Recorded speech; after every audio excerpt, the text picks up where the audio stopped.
Assalamualaikum warahmatullahi wabarakatuh. Pemirsa setia channel Bejo Dunia Akhirat dimanapun Anda berada. Alhamdulillah pada kesempatan yang berbahagia ini bisa menyapa kembali saudara-saudaraku semua sebangsa setanah air. Sajam versus Pendungan, Pegundan 23 Juli 2025. Tragedi Pemalang kemarin. Benturan antara FPI pendukung Rizik Syihab dengan massa PWI Laskar Sabilillah mengakibatkan korban luka-luka di kedua belah pihak. Kejadian itu terjadi pada hari Rabu malam Kamis tanggalnya 23 Juli 2025, tepatnya di Desa Pegundan, Kecamatan Petarukan, Kabupaten Pemalang. Kita harus tahu, jangan mudah percaya dengan isu-isu atau narasi-narasi yang dibangun Habib ataupun para jongosnya, biar tidak tersesat saudara-saudaraku semua. Awal mulanya begini, dipicu oleh tuntutan masyarakat menolak Rizik Syihab menjadi penceramah. Alasannya, makdirohnya, kenapa masyarakat menolak? Ini sudah jelas, sudah suhroh wal istifadoh, dikarenakan dalam setiap ceramahnya ia selalu bernarasi mengajak kebencian serta mengajarkan radikalisme. Betul itu. Video viral dari tragedi berdarah tersebut menampilkan dari pihak FPI dengan membawa sajam yang panjang khas tawuran jalanan. Sedang di kubu PWI Laskar Sabilillah hanya membawa pentungan atau tongkat. Ini kan tidak berimbang loh. Akan tetapi mereka bikin framing, memutar balikkan fakta, playing victim. Nah, ini yang menyesatkan. PWI membawa saja. Wah, ini membuktikan bahwa FPI kepada siapapun yang berbeda pandangan dengannya, maka wajib dihabisi nyawanya, walaupun berbenturan dengan sesama muslim. Ngeri kan? Ngeri. Makanya salah satu doktrinnya mereka adalah halaludam. Darahnya itu halal. Yang berbeda pandangan dengan mereka.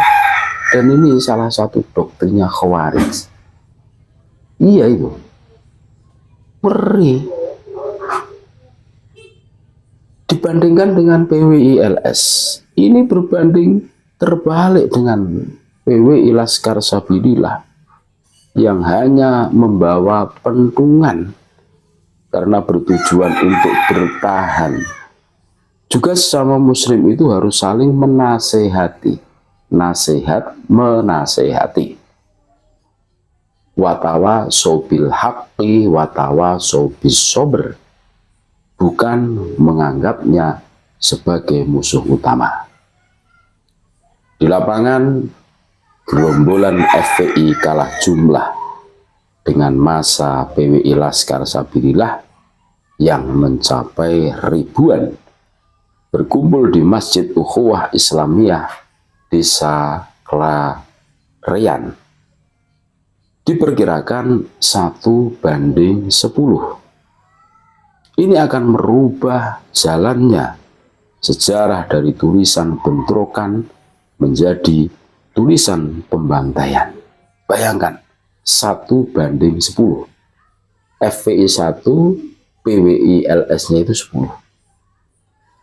Jika FPI menang jumlah, silahkan googling jejak FPI di masa lampau. Nggak laku, ya laku cuma dikit gitu loh. Ini membuktikan walaupun menang jumlah, PWI Laskar Sabilillah tetap menunjukkan akhlakul karimah. Walaupun berbeda pandangan dengan orang FPI, masih tetap menganggapnya sebagai saudara, sesama muslim, dan tidak ada niat untuk menghabisi nyawa mereka. Ini yang harus kita perhatikan. 1:10. Kalau PWLS itu niat menghabisi FPI, selesai. Akan tetapi PWLS tidak pernah didoktrin seperti FPI. PWI Laskar Sabilillah tetap dengan rambu-rambu yang mana Nabi Muhammad SAW mengajarkan kepada para sahabatnya dikala ada perbedaan pandangan serta prinsip sesama muslim hingga terjadi benturan, maka PWI Laskar Sabilillah hanya menggunakan pentungan, digunakan untuk bertahan diri. Ada sebuah riwayat yang menyebutkan suatu ketika Rasulullah SAW mengangkat sebilah pedang beliau dan bersabda, siapa yang akan menunaikan hak pedang ini? Sekitar itu juga Hadrat Abu Dujanah radhiyallahu an menyambut seruan Rasulullah SAW. Saya, wahai Rasulullah. Rasulullah SAW pun menyerahkan pedang itu kepadanya. Ia bertanya, ya Rasulullah SAW, apa maksudnya menunaikan hak pedang ini? Rasulullah SAW bersabda, tidak ada darah orang muslim yang akan mengalir karena pedang ini. Dan kedua, tidak ada orang yang memusuhi yang akan selamat dari pedang ini. Sahih Bukhari, Kitab Fadhailus Sahabah, bab min fadli Abu Dujanah, 6353. Muhammad bin Maslamah radhiyallahu an, beliau termasuk kalangan Ansor yang awal masuk Islam. Beliau pemberani, juga ikut perang Uhud dan tetap berdiri berjuang dengan berani di samping Rasulullah SAW dengan sangat gigihnya.